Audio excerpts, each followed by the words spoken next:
Hello, my name is Kasia and today I would like to show you inside one of my daily junk journals. And it's going to be my December art journal, which I've done during Care December offering. On this video, I'm showing you the way in which the whole book is constructed and built. And this is also the way in which I like to build all of my books for my daily art journaling. Because it allows me to add pages to it, take them away, and it's also really fast and quick and easy.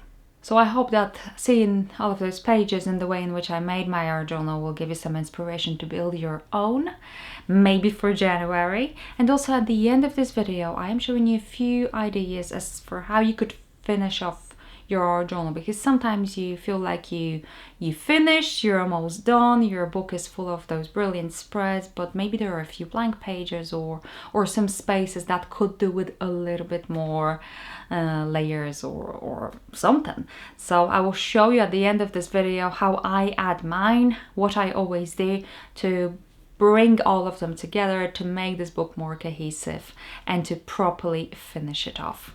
My art journal is a very simple junk journal. I simply grabbed a few pieces of random papers, folded them in half and put a ribbon through them and tied a knot outside of the covers on the spine. And this is really good because you can always add some more paper or take some paper away, so if something major happens, you don't have to stress about it.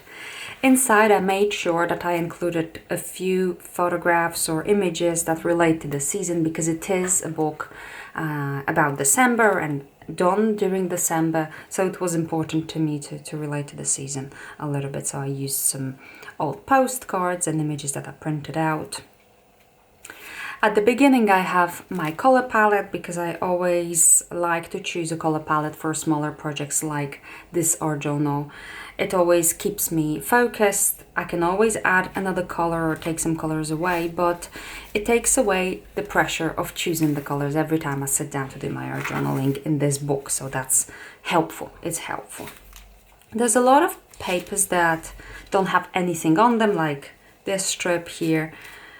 On the inside, there's nothing on it. So in a minute, I will show you what you can add to your journal, how you can finish it off, what I like to do. But also, please remember, it's fine to leave some things unchanged and just blank. It's fine, you know, your art journal does not have to be perfectly finished and from the start to the end. So all of these pages that I'm showing you here were done during Care December. Some of them are more complex and there is more layering and more techniques. Others are very simple and sort of crude or childlike, you could say, because I try and allow myself to do both in these books.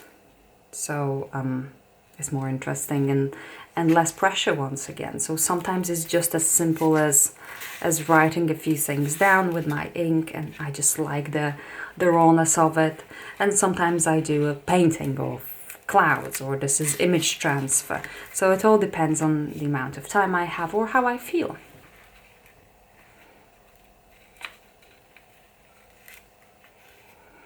This was a stamp that we carved on one of the days of Care December. I really liked it, so I used it on all sorts of papers and fabrics that I can later use in my next projects, next art journals, almost as collage paper. And obviously I can always use this as well. So if you have a stamp like this, it's fun to play with it, not only on different materials, but also what you do with it later. So this is a face, obviously, so you can add a body, just sketch in, or you can fill it with color, or you could emboss it. This page is just stencils and also paint mixed with spices. So this is cinnamon, I think, and ginger, and it does smell, it still smells beautifully. So it's another way of including more of your senses into your journaling experience. It's not only about seeing things and touching things, but also about the sense of smell. I don't know if you ever smelled your journals, but the smell of fresh acrylic paint I really love. But add to it some spices or some essential oils and the experience is different again. Here is a picture that I especially like of me and my daughter I have it at my desk. So I printed it, I grabbed one of those papers and I put it through my printer and I printed that out.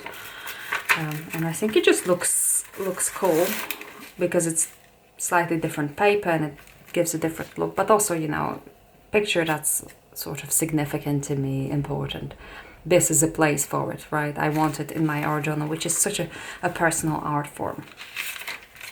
Some papers, I just love how they look and I do not want to do anything to them or with them. So like this envelope, I just love it. It's so thin, it's got texture, it's got some marks on it, but I do not want to cover it. So it's important, you know, you don't always have to cover everything up and you can allow yourself some spaces to be blank.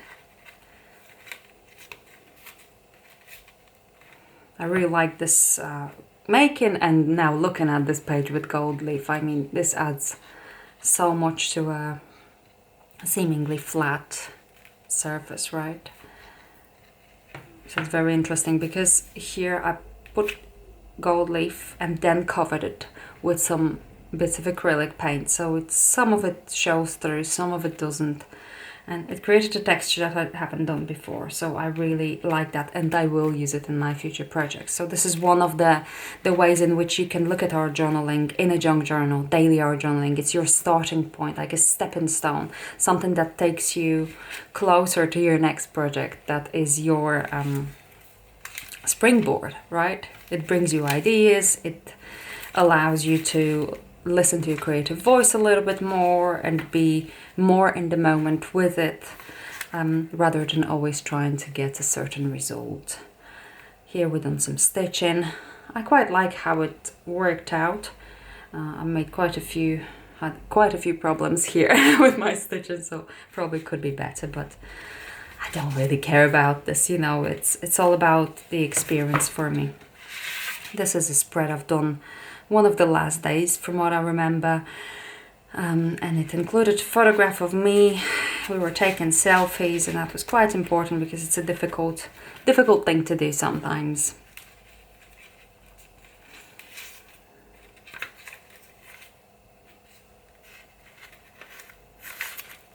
Some of those pages, like this one, this is just a background and I'm thinking maybe it lacks a focal point.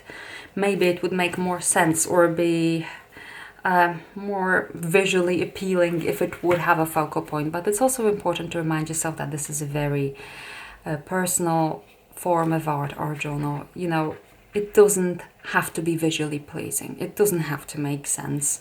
It doesn't have to be finished off. So if it doesn't have a focal point and you don't feel like adding it, that's fine. You don't have to.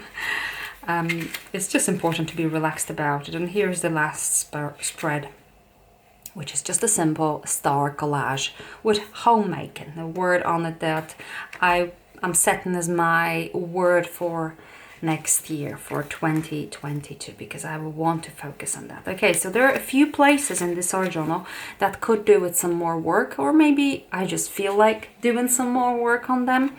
So one of the things that you could do when you're finishing off a book would be to use up all of your leftovers, especially leftover collage paper. So I just have a few scraps here.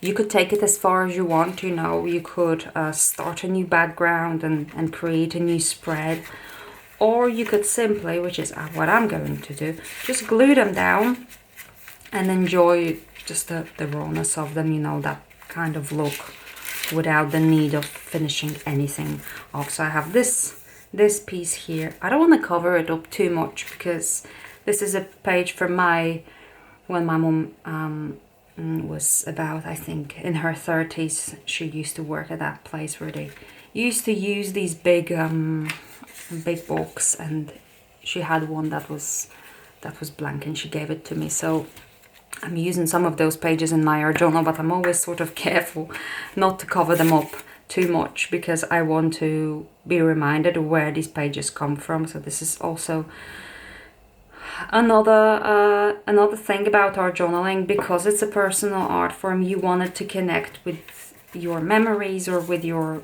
you know, experience. You don't want it to be a copy of someone else's work.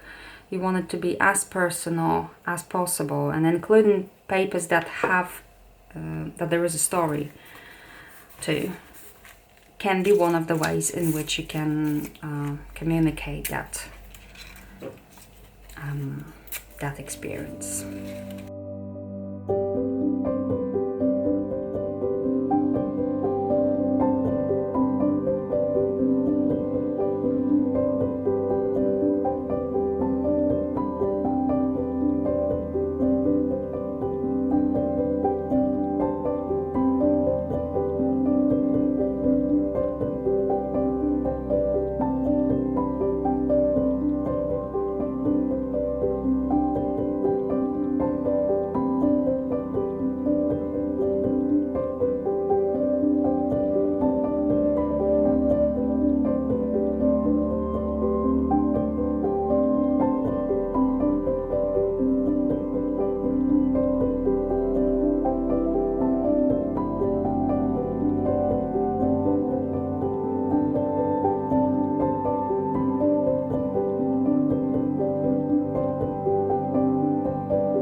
So I've added a few marks with this pencil. Now this is probably something you'll want desperately because it's so good. It's such a good tool. I love these Carbothello but by Stabilo pencils. They're like a pastel pencil, but so easy to use almost on every flat, matte surface.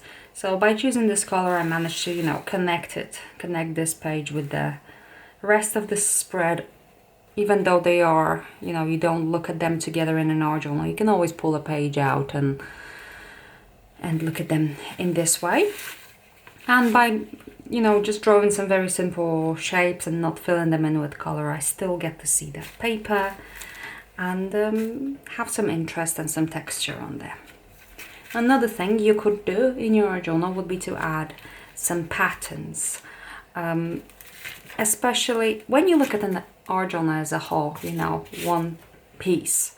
You see there's a lot of, I could call it focal points, right? So some spreads are more, tell more story, have more focal points, more interest to them. There is something specific about them, like here there is this portrait, right? That selfie, or here there's a focal point, there's some writing, while other pages we can treat a little bit more lightly and use them as a bit of a filler, if you know what I mean. So they will provide you that contrast and that place to rest your eyes on while you're going through that art journal. So there's story, but in some places there will be just literally just visual marks that have zero meaning, but were fun to do. And that can also be a meditative process, very relaxing. So creating a very repetitive pattern can be just relaxing, just a way you calm yourself down and have some mindful time.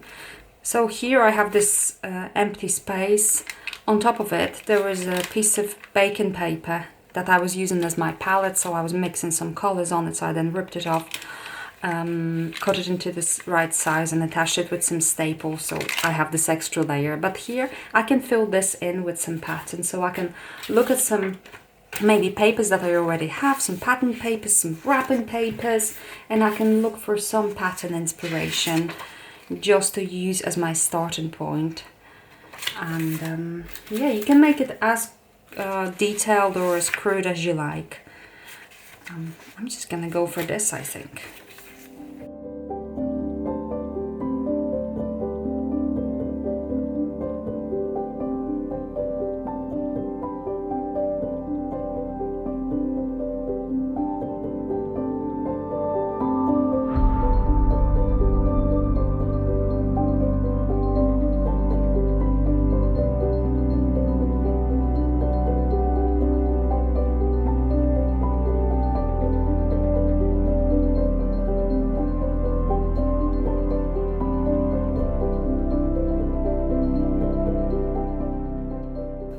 leave finishing this off for in the evening. I'm gonna pull that page out so it dries, which is another good thing about an art journal that's made like this.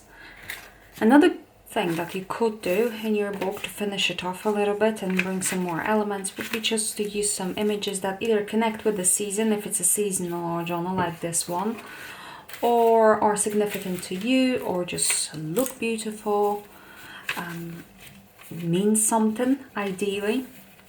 I have this little collection of images from my friend who always keeps me happy with her cutouts. So I'm just going through them, and then you can just glue them down. It's all about creating a visual story, and images obviously are very helpful. Here I have another one of my little palettes. So this is like deli paper, I think. So I am going to put it inside this journal somewhere as well. Here is an old postcard. I can still include it. So let's just do that.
I still feel like I want to do more on this cover. I somehow never got it to the point when I was happy with it. But it's also fine to remember, you know, you don't have to finish that book, even though the subject maybe is finished or you feel like you're done with it. It doesn't ever have to be finished. You can always come back to it and change your mind about things and change things up, because it's always about being in the moment and about enjoying the process rather than trying to get a certain result.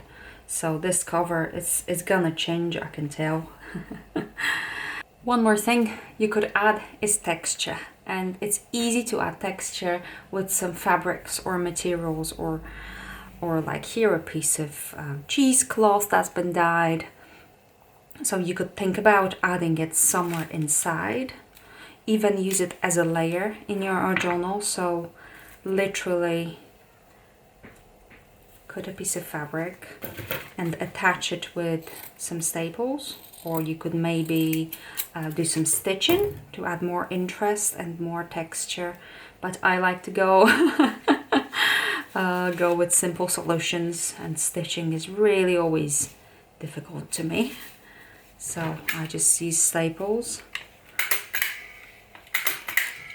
You could then add collage on top of that piece of paper, maybe a little bit of gesso, some writing, or you could just leave it in its very raw form, and then some threads will stick out and it will just add more interest and more texture. So another kind of sensual experience as you go through your book. So you could do more of these, and also you could attach something. If you don't an art journal like me, you could attach something to this ribbon. So it could be a piece of fabric or another piece of ribbon or a piece of string,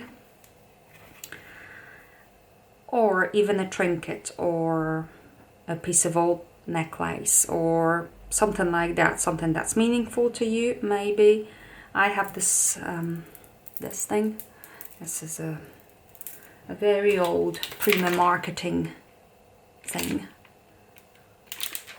So I have some of that, and I thought I'm gonna just take it to bits and attach some elements of it to this spine, to this ribbon, just for, you know, looks. And then when it's on my shelf, you can see the ribbon and obviously some other elements, so it just looks more interesting.